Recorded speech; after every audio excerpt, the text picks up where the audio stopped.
ఏ పండుగ అండి? పరిశుద్ధాత్మ పండగ. ఇంతవరకు కుమారుడు పరిశుద్ధాత్మ ప్రభు గురించి కొన్ని మాటలు చెప్పాడు.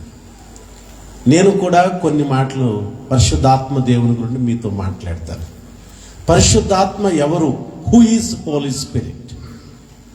పరిశుద్ధాత్మ ఎవరు? అయ్యగారు పరిశుద్ధాత్మ పరిశుద్ధాత్మ పరిశుద్ధాత్మ అంటున్నారు. అసలు పరిశుద్ధాత్మ ఎవరండి? పరిశుద్ధాత్మ ఒక వ్యక్తి, త్రిత్వములో ఒక వ్యక్తి అయినారు. తండ్రి అయిన దేవుడు, కుమారుడైన యేసు ప్రభువారు, పరిశుద్ధాత్మ దేవుడు. నేను ఇందాక చెప్పినట్టు ఈ సమయము పరిశుద్ధాత్మ సమయము.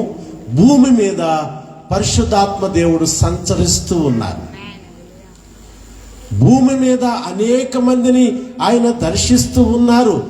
కానీ నీకు ఆశ లేదు కాబట్టి పరిశుద్ధాత్మ చేత నువ్వు నింపబడలేదు.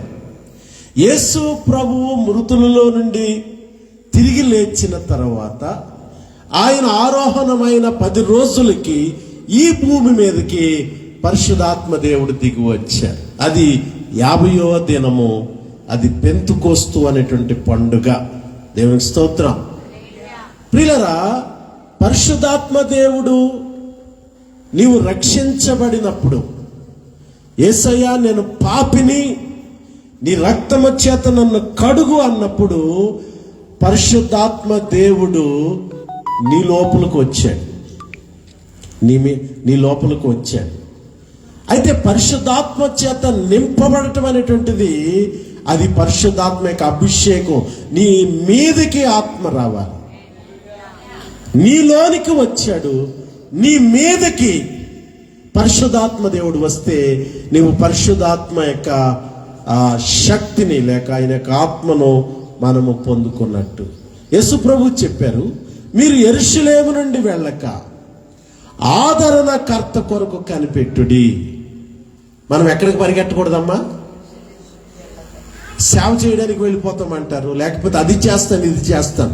డోంట్ గో, వెళ్ళొద్దు. ఎంతవరకు అంటే నీవు దేవుని యొక్క ఆత్మను నీవు పొందుకోవాలి. యెరూషలేము నుండి వెళ్ళక.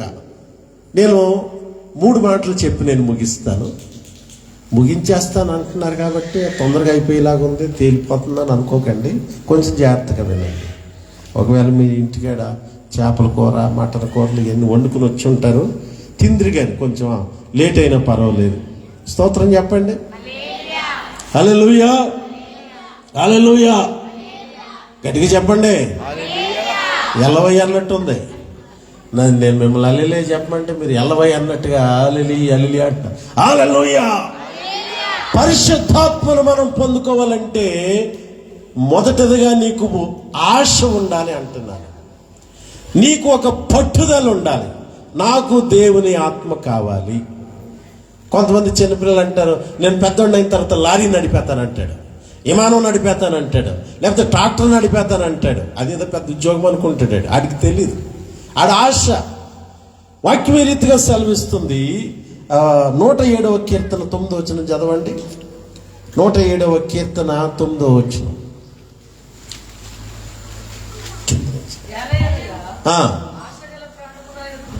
ఎలైనగా ఆశ కలిగిన ప్రాణమును ఆయన తృప్తిపరిచి ఉన్నాడు. ఉండండి. ఎలైనగా ఆశ కలిగిన ప్రాణమును ఆయన తృప్తిపరిచి ఉన్నాడు. నేను దేని కొరకు ఆశ కలిగి ఉండాలని చెప్పానండి? నీకు పరిశుద్ధాత్మను పొందుకోవాలి, పరిశుద్ధాత్మను వరమును పొందుకోవాలి అనేటువంటి ఒక ఆశ ఉండాలి. అందుకే వాక్యం రీతిగా సెలవిస్తుంది, ఎలైనగా ఆశ కలిగిన ప్రాణమును ఆయన తృప్తిపరుస్తాడు. అయ్యగారు ఆశ నాటుకోడి తినాలని ఉందండి. ఏ ఆశ ఉందంటే నాటుకోడి లేకపోతే కొరమని చేప తినాలని ఉందండి. 1 కేజీ మేక మాంసం తెప్పించుకుని తినేస్తానండి. ఈ ఆశలు తింటే తినండి. చికెన్ కాదు, ఏం కావాలా? ఇక్కడ ఒక సహోదరుడు నల్లకోళ్ళు పెంచుతున్నాడు. నల్లకోళ్ళు అంటే మా లియోగడు వెళ్ళి ఒకసారి ఒక దాన్ని అట్టుకొచ్చేసాడు. అది నాకు తెలియదు, అది కేజీ 1200 అంటే అది ఏకంగా చాలా కాస్ట్లీ మాంసం. సరే నల్లకోడి కూడా వద్దులేండి. నేను ఎందుకు చెప్తున్నానంటే కొంతమందికి ఏదో ఒక ఆశ ఉంటుంది. ఏదో రకంగా విమానం ఎక్కేవాలి, ఏదో రకంగా దేనైనా సంపాదించాలి. ఈరోజు నువ్వు దేని కొరకు ఆలోచన చేయొద్దు. ఏదో సంపాదిద్దాం, ఏదో తిందాం, అవన్నీ ఎత్తాడు, కంగారు పడద్దు. నువ్వు దేవుని ఆత్మను పొందుకుంటే దేవుడు అన్నీ ఇచ్చేస్తాడు. అవన్నీ వెనకాల నుంచి వస్తాయి. ఆశ కలిగిన ప్రార్థన. దేవుని బిడ్డలారా, మీరందరూ పట్టుదలగా ప్రార్థించండి. వ్యక్తిగతంగా ప్రభువా, నీ ఆత్మ నాకు కావాలి, నీ ఆత్మచేత నన్ను నింపు. మనం ఆత్మచేత నింపబడడం చాలా అవసరం. ఎందుకంటే యేసు ప్రభువే ఆత్మచేత నింపబడ్డాడు. యేసు ప్రభువే ఆత్మచేత నింపబడడానికి దేవుని సన్నిధిలో ప్రార్థన చేశాడు. Even Jesus himself was praying to be filled with the holy spirit. ఆయన ఆత్మచేత నింపబడడానికి యేసయ్యే ప్రార్థన చేశాడు. మనం ప్రార్థన చేయొద్దా? నువ్వు పరిశుద్ధంగా బ్రతకాలి, ఆత్మ సంపాదించాలి, నీ కుటుంబాన్ని చక్కగా నడిపించుకోవాలి, నీకు ఆరోగ్యం కావాలి, ఈ ప్రపంచంలో దేవుని కొరకు ఒక శక్తివంతమైనటువంటి వ్యక్తిగా ఉండాలి, నీ సమస్యలన్నీ జయించాలి, నీ కుటుంబాన్ని ఏలాలి. పరిశుద్ధాత్మ కావాలి. ఎవరు కావాలి చెప్పండి? ఇందాక పాస్టర్మ్మ గారు అంటున్నారు కదా, బెనిహిన్ గారు చెప్తారంట పొద్దున్నే లెగ్గానే, గుడ్ మార్నింగ్ హోలీ స్పిరిట్. అమెరికాలో ఉన్నారు, గొప్ప దైవజనుడు. పొద్దున్న లేకని ఎవరికి గుడ్ మార్నింగ్ చెప్తారండి? మన పొద్దున్న లెక్కనే గిన్నెలు కడుక్కోవడానికి గుడ్ మార్నింగ్, గేదెల కాడ గుడ్ మార్నింగ్, ఏమంటే పాలు కాడ గుడ్ మార్నింగ్. గుడ్ మార్నింగ్ గేదెలకు కాదు, పాలకు కాదు, పనులకు కాదు. దేనికి చెప్పాలి? వంటలకి వెళ్ళిపోతున్నాను, గుడ్ మార్నింగ్. ఎక్కడికి వెళ్ళిపోతున్నాను? నేను వంటకి వెళ్ళిపోతున్నాను. ప్రియులరా, మీ పనులు మీరు చేసుకోండి, నేను మీ పని గురించి మాట్లాడుతున్నాను. గుడ్ మార్నింగ్, గుడ్ మార్నింగ్ ఏమంటారు తెలుగులో? శుభోదయం. పాస్టర్ గారు చక్కగా ఇంటర్ప్రెట్ చేస్తున్నారు. దేవుడు ఆవిడ దీవించిందిగా. హల్లెలూయా, హల్లెలూయా. మీరు పరిశుద్ధాత్మ చేత నింపబడితే మీరు సంతోషంగా ఉంటారు. ఏదో ఇసుకుపోయినట్టు, వేసారిపోయినట్టు, ఏదో పోగొట్టుకున్నట్టు అలా ఉండకండి. దేవుని ఆత్మ, ప్రార్థనాత్మ, దేవుని ఆత్మ నీ మీద ఉన్నప్పుడు నువ్వు ప్రార్థన చేస్తావు. దేవుని ఆత్మ నీ మీద ఉన్నప్పుడు నువ్వు దేవుని కొరకు బ్రతుకుతావు. హల్లెలూయా. పౌలు గారు చెప్తారు, నా మట్టుకైతే బ్రతుకుడు క్రీస్తు, చస్తే లాభం. హల్లెలూయా. ఎవడన్నా చస్తే లాభం అంటాడా? బ్రతకడానికి ఎన్నో ప్రయత్నాలు చేస్తున్నాడు మానవుడు, కానీ పౌలు చెప్తున్నాడు, నా మట్టుకైతే నేను ప్రభు కొరకు బ్రతుకుతాను. క్రీస్తు కొరకు శ్రమ పడిన వాడు, క్రీస్తు కొరకు నిందలు అనుభవించిన వాడు, ఎన్నో ప్రయాణాలు చేసి గొప్ప పరిచర్య చేసినటువంటి వ్యక్తి పౌలు. యేసు ప్రభు పరిశుద్ధాత్మ చేత, పరిశుద్ధాత్మ కొరకు ప్రార్థన చేస్తారు. లోకాసువార్త 3వ అధ్యాయం 21, 22 వచనాలు చదవండి. లోకాసువార్త 3వ అధ్యాయం 21, 22 వచనాలు చదవమ్మా.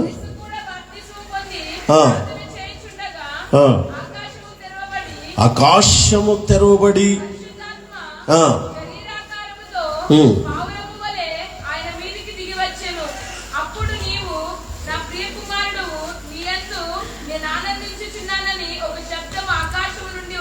ఇక్కడ బాప్తిస్మ ఇచ్చే యోహాను ఉన్నారు. యోహానుకు ఒక టైటిల్ ఏంటి? బాప్తిస్మ ఇచ్చే యోహాను. అంటే అందరికీ బాప్తిసాలు ఇచ్చేస్తున్నాడు, అందుకనే బాప్తిస్మ ఇచ్చే యోహాను. ప్రజలందరూ ఆయన దగ్గర బాప్తిసం తీసుకుంటుంటే యేసు ప్రభు కూడా వెళ్ళాడట బాప్తిసం ఇమ్మని. యేసు ప్రభు పరిశుద్ధాత్మ కొరకు ప్రార్థన చేశాడు. యేసు కూడా బాప్తిసము పొంది ప్రార్థన చేయించు ఉండగా ఆకాశము తెరవబడి, ఇక్కడ చూడండి, యేసు కూడా, ఈవెన్ జీసస్, యేసు కూడా అంటే ప్రజలందరూ పరిశుద్ధాత్మ కొరకు ప్రార్థన చేస్తుంటారు, కానీ యేసు కూడా అనే మాట ఎందుకు రాయబడిందంటే ఆయన దేవుని కుమారుడయ్యుండియు, దేవుని యొక్క ఏకైక కుమారుడైనటువంటి సర్వోన్నతుడైన దేవుని కుమారుడయ్యుండియు పరిశుద్ధాత్మ కొరకు ప్రార్థన చేశాడు. He prayed for the holy spirit. పరిశుద్ధాత్మ కొరకు ప్రార్థన చేశాడు. ఈ రోజు నుంచి నువ్వు పరిశుద్ధాత్మ కొరకు ప్రార్థన చేయి. అయ్యగారు, ఒక 4 కాసులు బంగారం గొలుసు కొరకు ప్రార్థన చేస్తున్నాను నేను రోజు. దేని కొరకు ప్రార్థన చేస్తున్నాను? ఆ 4 కాసులు బంగారం దేవుడు నీకు ఇస్తాడు, 8 కాసులు ఇస్తాడు. నేను అంటున్నాను, ఈ లోకానికి సంబంధించిన వాటి కొరకు నువ్వు ప్రార్థన చేయొద్దు ప్లీజ్. కానీ దేని కొరకు ప్రార్థన చేస్తావంటే ఈ రోజు నుంచి పరిశుద్ధాత్మ కొరకు. యేసు కూడా యోర్దాను నదిలో బాప్తిస్మము పొంది ఆయన కూడా పరిశుద్ధాత్మ నింపుదల కొరకు ప్రార్థన చేస్తే అప్పుడు పరిశుద్ధాత్మ పావురాకారం వలె ఆయన మీదకి దిగి వచ్చారు. ఎప్పుడు వచ్చారు? యేసు కూడా పరిశుద్ధాత్మ కొరకు ప్రార్థన చేసినప్పుడు. హల్లెలూయా. ఇదిగో ఇతడే నా ప్రియ కుమారుడు, ఇతని యందు నేను ఆనందించుచు ఉన్నాను. యేసయ్య దేవునికి ప్రియ కుమారుడు అవ్వగలిగి ఉంటున్నాడు, ఎందుకంటే ఆయన పరిశుద్ధాత్మను పొందుకున్నాడు. దేవునికి స్తోత్రం. కనుక మొదటిదిగా మీకేం కావాలంటే పరిశుద్ధాత్మను పొందుకోవాలన్నటువంటి ఒక పట్టుదల ఉండాలి, ఒక ఆశ ఉండాలి. ఒక ఆశ, దేవా నీ ఆత్మచేత నన్ను నింపు. పరిశుద్ధాత్మ నువ్వు పొందుకుంటే నువ్వు రగులుతావు, నువ్వు మంటతో ఉంటావు. నువ్వు మాట్లాడినటువంటి మాటలు ఇతరులకు దీవెనకరంగా ఉంటాయి. నువ్వు పరిశుద్ధాత్మ చేత నింపబడితే అనేకులను దేవుడు నీ ద్వారా స్వస్థత పరుస్తాడు. చనిపోయిన వారిని సహితము ఆయన లేపుతాడు. గొప్ప కార్యాలు జరిగిస్తాడు, ఆశ్చర్య కార్యాలు జరిగిస్తాడు, గొప్ప ఉద్యమాన్ని దేవుడు ఇచ్చేస్తాడు. హల్లెలూయా, హల్లెలూయా. పరిశుద్ధాత్మ కొరకు పట్టుదలగా ప్రార్థన చేయండి. పరిశుద్ధాత్మ దేవుడు నీ మీదకి రావాలంటే నీకు ఒక ఆశ, పట్టుదల ఉండాలి. రెండవదిగా పరిశుద్ధాత్మ నీ మీదకి రావాలంటే నీవు పాపాన్ని విడిచిపెట్టాలి, మారు మనసు పొందాలి. నా మాటలు కాదండి. అపోస్తలుడైన పేతురు పెంతెకొస్తు పండుగ దినాన్ని ఒక పెద్ద ప్రసంగం చేశారు. ఆ ప్రసంగం చేసేటప్పుడు ఆయన ఈ యొక్క మాట చెప్పారు. అపోస్తల కార్యములు 2వ అధ్యాయం, అపోస్తల కార్యములు 2వ అధ్యాయము 37, 38 వచనాలు చదవండి. ఈ మాట విని హృదయములో నొచ్చుకొని, సహోదరులారా మేమేమి చేతుమని పేతురును అడుగుగా, మీరు మారు మనసు పొంది పాప క్షమాపణ నిమిత్తము ప్రతివాడు యేసుక్రీస్తు నామమున బాప్తిస్మము పొందుడి, అప్పుడు మీరు పరిశుద్ధాత్మను వరము పొందుదురు. ప్రియులారా, పరిశుద్ధాత్మ మీ మీదకి రావాలంటే ఏదో ఒక పాపం నిన్ను ఏలుబడి చేస్తుంది, ఏదో ఒక బలహీనత, అది ఒక పెద్దది కాకపోవచ్చు, ఏదో ఒక బలహీనత. పాపము చిన్నదైనా పెద్దదైనా పాపమే కదా. చిన్న తాచుపం గరిస్తే చావరా? చిన్న తాసుపం గరిసినా పెద్ద తాసుపం గరిసినా విషమే, ప్రాణం పోతే. నీకు తెలిసిన ఏ పాపమైనా దానిని విడిచిపెట్టే. మీరు పాపాన్ని విడిచిపెట్టడం అంటేనే మారు మనసు పొందడం. హల్లెలూయా, హల్లెలూయా. ఇక్కడ వీళ్ళందరూ అడుగుతున్నారు పేతురు గారి ప్రసంగానికి, సహోదరులారా వాళ్ళు నొచ్చుకున్నారంట. హృదయంలో పేతురు ప్రసంగం గుచ్చుకుంది. ఏమైందండి? గుచ్చుకుంది. ఈ రోజున పాపం గురించి చెప్తే కొంతమందికి బాధ కలుగుతుంది, కానీ వాళ్ళు కన్విన్స్ అయ్యారు. అక్కడ వాళ్ళు అంటున్నారు, సహోదరులారా మేమేమి చేతుము, మేమేం చేయాలి? అప్పుడు పేతురు చెప్తాడు, మీరు మారు మనసు పొంది పాప క్షమాపణ నిమిత్తము ప్రతివాడు యేసుక్రీస్తు నామమున బాప్తిసం పొందండి. అప్పుడు ఎప్పుడు పాప క్షమాపణ పొంది బాప్తిసము పొందితే, మారు మనసు పొంది పాప క్షమాపణ పొంది బాప్తిసము పొందితే అప్పుడు మీరు పరిశుద్ధాత్మను వరమును పొందుతారు. హల్లెలూయా, హల్లెలూయా. నీ జీవితంలో పాపం విషయంలో రాజీ పడదు. పాపం అంటే భయపడాలి. నా జీవితంలో 2 విషయాల్లో భయపడుతున్నాను. దేవుడు అంటే భయపడుతున్నాను. రెండవదిగా పాపం అంటే ఒక చిన్న అబద్ధం. నీకు నష్టం కలిగినా పర్వాలేదు, అబద్ధం ఆడొద్దు. నీకు నష్టం కలిగినా పర్లేదు, ఒక చిన్న అబద్ధమును దేవుడు నీ కొరకు సిద్ధపరిచిన గొప్ప ఆశీర్వాదాన్ని అబద్ధం దూరం చేసేస్తాడు. ఇందాక పాస్టర్ గారు చెప్పారు, పాపం అంట అది దాని యొక్క శాపాన్ని మూటగట్టి మనకే ఇస్తాడట ఆయన. నువ్వు చేసే పాపము రేపొద్దున్న దాన్ని అంతటిని మూటగట్టి నీ ఒళ్ళో నీ పిల్లల ఒళ్ళో పెడతాడు. నీ జీవితంలో ఒకవేళ నువ్వు పాపములో ఉన్నట్లయితే పాపము నీ జీవితానికి శాపం తీసుకొస్తుంది. మూటగట్టడం అనే మాట మీకు ఏమైనా అర్థమైందా? పెద్దోళ్ళు మూటగట్టిన అన్ని పిల్లలకు వస్తాయి కదా. ఇది ఏదైనా ఆ మూట అంతా తెచ్చి పిల్లలకి ఇస్తారు. పెద్దలు సంపాదించిన మూట అంతా వీళ్ళకి వస్తారు. అలాగే ఆస్తులు మాత్రమే కాదు, నువ్వు చేసే ప్రతి పాపము దాని యొక్క ఫలితము మూటగట్టి నీ పిల్లలకి ఇస్తాడు ఆయన. చాలా జాగ్రత్తగా ఉండాలి. పాపం చాలా భయంకరమైనది. It's very dangerous. పాపం విషయంలో బాప్తిస్మిచ్చి యోహాను అంటాడు, ఓ సర్ప సంతానమా. పాపం చేసిన వాళ్ళు ఏమని పిలుస్తున్నాడండి? సర్ప సంతానం అంటే ఓ తోచుపం పిల్లలారా, మీరు మారు మనస్సుకు తగిన ఫలములు అనుభవించండి. మారు మనస్సుకు తగిన ఫలములు అనుభవించాలి. నువ్వు దేవుని బిడ్డవని చెప్పుకొని ఒకవేళ నువ్వు పాపం చేస్తే అది ఎంత భయంకరము. మామిడి చెట్టు వేసావు, అది కానీ రేగికాయలు కాసింది అనుకోండి, దాన్ని ఎవడైనా మామిడి చెట్టు అంటాడా? రేగి చెట్టు మామిడికాయలు కాస్తే దాన్ని ఎవడన్నా రేగి చెట్టు అంటాడా? నువ్వు పరిశుద్ధముగా జీవించడానికి నీ జీవితాన్ని దేవుడు గమనిస్తున్నాడు. బైబిల్లో 4 సువార్తలు ఉన్నాయి, కానీ 5వ సువార్త నువ్వు నేనే, మనమే సువార్తలు. గనుక నీ జీవితంలో ఏదైనా పాపం అంటే ఆ పాపాన్ని విడిచిపెడితే అప్పుడు మీరు మారు మనసు పొంది నీ మనస్సు మార్చుకొని నీవు బుద్ధి తెచ్చుకొని నీ జీవితంలో పాపానికి బాయ్ చెప్పేస్తే, ఆ పాపమును ఒప్పుకుంటే, ఆ పాపమును కడిగేసుకుంటే అప్పుడు పరిశుద్ధాత్మను మీరు పొందుకుంటారు. హల్లెలూయా. మా దగ్గర ఒక ఇస్త్రీ పెట్టి ఉంది, అదంతా ఏదో బట్ట ఏదో కాలి నల్లగా అయిపోయింది. మొన్న ఎప్పుడు నా ప్యాంట్ ఒకటి చేస్తుంటే దానికి అంటుకుంది, డేవిడ్ చేస్తుంటే. నేను మా అబ్బాయికి చెప్పాను, ఈ ఇస్త్రీ పెట్టుకుంటున్న ఆ నలుపంతా తీసేవాళ్ళు. యూట్యూబ్లో చెక్ చేశాను, అదేదో లిక్విడ్తో క్లీన్ చేసి సాల్ట్ వేసి గట్టిగా, పాపం బాబీ ఇంత గట్టిగా చేస్తున్నా అది పోవట్లేదు, గట్టిగా తోమితే పోయింది.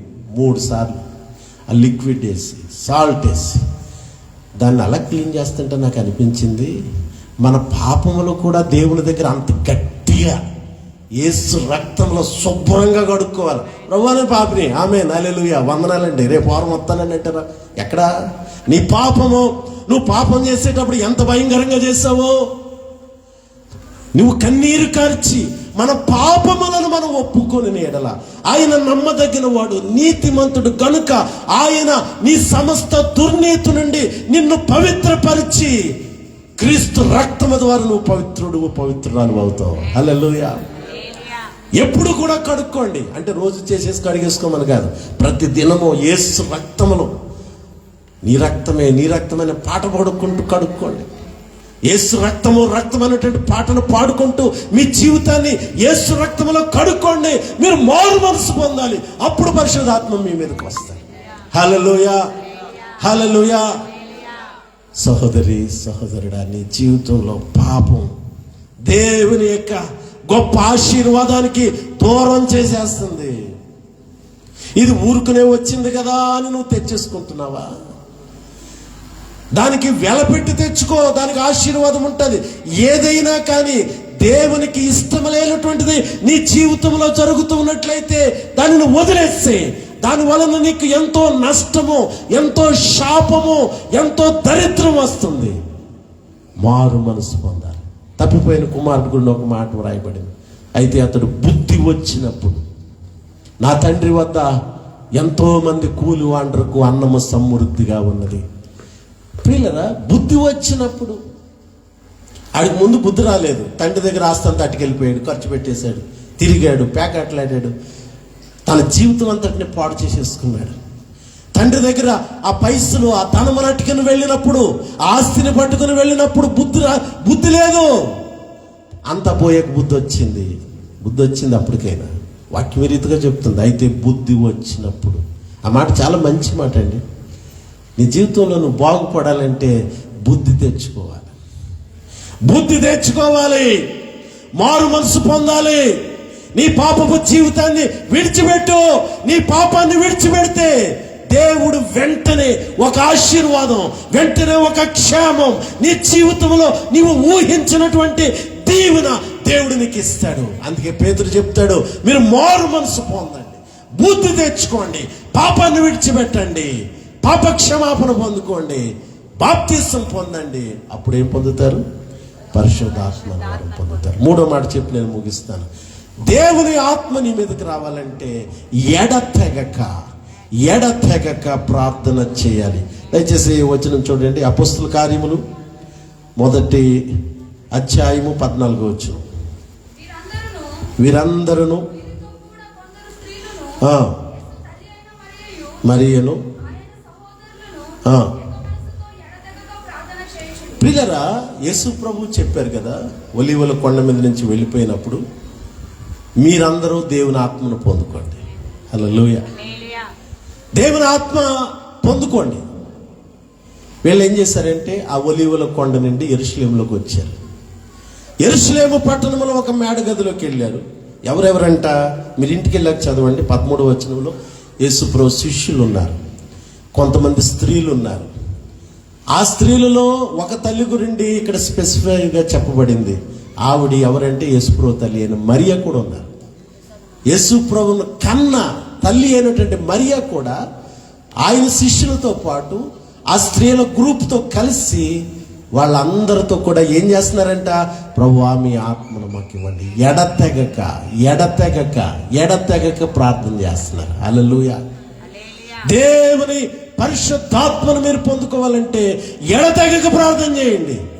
ఇప్పుడు 3 వర్తమానాలు విన్నారు, పరిశుద్ధాత్మ. ఈ 3 వర్తమానాలు విన్నారు కాబట్టి ఒక 3 రోజులు 3 వారాలు ప్రభువా మీ ఆత్మ కావాలంట అని ఒక 3 రోజులు 3 వారాలు చేసేసి తర్వాత మొత్తం మానేస్తారు. తర్వాత ఏం చేస్తారు చెప్పండి? మా గేదె సరిగ్గా పాలు ఇవ్వట్లేదు, మా అబ్బాయి పెళ్లి కొరకు ప్రార్థన చేయండి. చేసుకోండి, ఇవన్నీ చెయ్యాలి. కానీ వాటన్నిటితో పాటు దేవుని ఆత్మ, మీకు దేవుని ఆత్మను పొందుకోవాలన్న దాహం ఉండాలి. దప్పిక. నీళ్ళు ఎప్పుడు తాగుతామండి? ఆయనకి ఇస్తే 4 చెంబులు తాగేస్తాడు అంటున్నాడు. 4 చెంబులు ఎలా తాగుతున్నాడు? ఆడికి దాహం వేస్తుంది. ఆడి దాహం లేకపోతే ఒక గ్లాసు కూడా తాగడు. దేవుని ఆత్మను దప్పికొని వారులారా నీళ్ళ ఎద్దుకు రండి. నీకు దాహం, ప్రభువా మీ ఆత్మ. నేను ప్రభుతో మాట్లాడేటప్పుడు నేను ఎక్కువగా ప్రార్థన చేస్తాను. ఎంతసేపు ప్రార్థన చేసినా ఆ దాహం తీరడం లేదు. ఎందుకంటే దేవుని ఆత్మ అంత ఈజీగా రాదు. మా నాన్నగారు చెప్పేవారు, జిఆర్ లార్న్ గారు దేవుని ఆత్మను పొందుకున్నారంట. అంటే అందరూ ఆత్మను పొందుకున్న వారు కాదండి. కొంతమంది దైవజనులు, యేసన్న గారు దేవుని ఆత్మను పొందుకున్నారు, దేవదాసాయి గారు దేవుని ఆత్మను పొందుకున్నారు. ఏమండి? ఏలియా దేవుని ఆత్మను పొందుకున్నాడు. ఏలియాను వెంబడిస్తున్న ఎలీషా అంటాడు, నీ మీద ఉన్న ఆత్మ రెట్టింపు నాకు కావాలి. అది అంత ఈజీ కాదు, అది కష్టతరము. నువ్వు అడిగింది. ఏలియా వెనకాల వెళ్ళిపోతున్నాడు. ఎరుక వెళ్ళిపోయాడు, బేతేలు వెళ్ళిపోయాడు, యర్దానికి వెళ్ళిపోయాడు. ఈయన ఎక్కడికి వెళ్తుంటే అక్కడికి వెళ్ళిపోతున్నాడు. ఆఖరికి దేవుడు ఇచ్చాడా లేదా? ఇచ్చాడు. హల్లెలూయా. నీ జీవితంలో దేవుని ఆత్మ కొరకు నువ్వు ప్రార్థన చేయి. దేవుని ఆత్మ నీ మీదకి వస్తే మన దేశ క్యాంపులో ఉద్యమం వస్తుంది, కర్ణాటకలో ఉద్యమం వస్తుంది, భారతదేశంలో ఉద్యమం వస్తుంది, ప్రపంచానంతటిని నువ్వు దేవుని ఆత్మను పొందుకున్నప్పుడు నువ్వు కుదిపేస్తావు. అనేకులను దేవుడు బాగు చేస్తాడు, అనేకులను దేవుడు స్వస్థపరుస్తాడు, దేవుడు అనేకమైనటువంటి గొప్ప కార్యాలు చేస్తాడు. ఎప్పుడంటే when you and I receive and feel the Holy Spirit. హల్లెలూయా. పరిశుద్ధాత్మ ఎడతెగక, వారి మేడగదిలో ఎడతెగక ప్రార్థన చేస్తుంటే అకస్మాత్తుగా ఆ పెంతెకొస్తు పండుగ దినమున దేవుని ఆత్మ వారి మీదకి దిగి వచ్చింది. కనుక 3 కారణాలు చెప్పాను, 3 విషయాలు చెప్పాను. మొదటిదిగా పరిశుద్ధాత్మ మన మీదకి రావాలంటే పట్టుదలగా ప్రార్థించి నీకు ఆశ ఉండాలి. రెండవదిగా పరిశుద్ధాత్మ నీ మీదకి రావాలంటే మారు మనసు పొందాలి, పాపాన్ని విడిచిపెట్టాలి. అప్పుడు పరిశుద్ధాత్మను వరమును మీరు పొందుకుంటారు. మూడవదిగా పరిశుద్ధాత్మ నీ మీదకి రావాలంటే ఎడతెగక కంటిన్యూస్గా ప్రార్థన చేయాలి. హల్లెలూయా. ఒకవేళ అది 1 నెలకు పట్టొచ్చు, 5 సంవత్సరాలు పట్టొచ్చు. ఆయన వెలుగును చూడడానికి, ఆయన ఆత్మను పొందుకోవడానికి చాలా సమయం పడుతుంది. ఒకవేళ దేవుడు నీకు ఇవ్వాలనుకుంటే ఆయన ఆత్మను త్వరలోనే ఇస్తాడు. కనుక దేవుని ఆత్మను మనం పొందుకుందాం, పరిశుద్ధాత్మ చేత మనం నింపబడదాం. అట్టి కృప దేవుడు మనకు దయచేయును గాక. ఆమేన్. పాస్టర్ గారు ప్రార్థన చేస్తారు. పరిశుద్ధుడైన తండ్రి, ప్రేమ కలిగిన ప్రభు, ఇంతవరకు ఆయన ఈ పెంతెకొస్తే పండుగ దినమందు నీ ఆత్మచేత నింపబడి నాయన ఎలా నింపబడాలో, నింపబడిన వారు ఎలా వాడబడ్డారో, పేతురుని నాయన స్టెఫెనుని మా ముందు పెట్టారు. ఎలా నింపబడాలో మీ దాసు ద్వారా చెప్పారు తండ్రి. మీకు వందనాలు. ఆశతో నాయన పాపం విడిచిపెట్టి ఎడతెక్క ప్రార్థన చేసినప్పుడు పరిశుద్ధాత్మతో నింపబడతారని సెలవిచ్చావు తండ్రి. అలా ప్రతి ఒక్కరు ఎడతెగగా ప్రార్థించి పొందుకుని నాయన పేతురులాగా, స్టెఫెనులాగా నీ కొరకు వాడబడడానికి సహాయం చేయండి. రెండు పాల ఆత్మను పొందుకుని కొలతలేని నీ అభిషేకాన్ని పొందుకుని ఈ కడవరి దినాల్లో మా సంఘాలలో, మా రాష్ట్రంలో, మా దేశంలో ఉద్యోగకర్తలుగా ప్రతి యవన బిడ్డ, యవన స్త్రీ, యవనస్తులందరూ, ప్రతి స్త్రీలు, వృద్ధులు కూడా కలలు కంటారన్నావు. యవనస్తులు దర్శనాలు చూస్తారన్నావు. ఆ వాగ్దానం అయ్యా మా పరిచర్య అంతటి మీదను, సంఘాల మీదను, సంఘ కుటుంబాల మీదను ఉంచి నడిపించండి. విన్న మాటలు ప్రతి వారి హృదయాల్లో ఫలింప చేయమని యేసు ప్రభు ద్వారా అడిగి వేడుకుంటున్నాము తండ్రి. ఆమేన్.